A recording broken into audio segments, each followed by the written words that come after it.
কসম কাটে মুনাফিকেরা। সকালবেলা কুরবানির হাটে যাবে গরু বিক্রি করতে, বউরে কয় বউ একটা দাম কম। বউ বলে কত কমু? বল যে 50,000। তো বউ কয় বললাম 50,000। তো এরপর বাজারে যখন নিয়ে গেছে এক লোক এসে বলতেছে ভাই গরুটা 40,000 দিবেন। তখন সে বলে আল্লাহর কসম সকালবেলা একজন 50,000 দাম কইছে, দেই নাই। সকালে 50,000 কইছে, এরই তো দেই নাই। আপনারে 40,000 কেমনে দেই? এরকম ডাকাইত আসরাডাই। আল্লাহ রাসূল সাল্লাল্লাহু আলাইহি ওয়াসাল্লাম মদিনার খেজুরের বাগান বাজার পরিদর্শনে গেলেন। যে খেজুরের স্তূপ দেখে আল্লাহ রাসূল সাল্লাল্লাহু আলাইহি ওয়াসাল্লাম খেজুরের স্তূপে হাত ঢুকাইয়া দিলেন। ঢুকাইয়া দেওয়ার পরে তিনি দেখলেন পানি, ভিতরে কি? আর উপরে শুকনা খেজুর। আল্লাহর হাবিব বললেন ভিতরে পানি উপরে শুকনা কেন? কয় বৃষ্টি হয়েছে।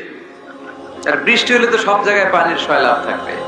আল্লাহ রাসূল সাল্লাল্লাহু আলাইহি ওয়াসাল্লাম রেগে গেলেন আর বললেন মান গাশশানা ফালাইসা মিন্না, যে আমাদেরকে ধোঁকা দেয় সে আমার উম্মত হতে পারে। The person who deceives us, he is not among us. যে লোক আমাদের ধোঁকা দেয় সে আমাদের অন্তর্ভুক্ত। মুসলমানরা কি ধোঁকা দিতে পারে? খাদ্যে ভেজাল দিতে পারে? ওজনে কম দিতে পারে? মাছে ফরমালিন দিতে পারে?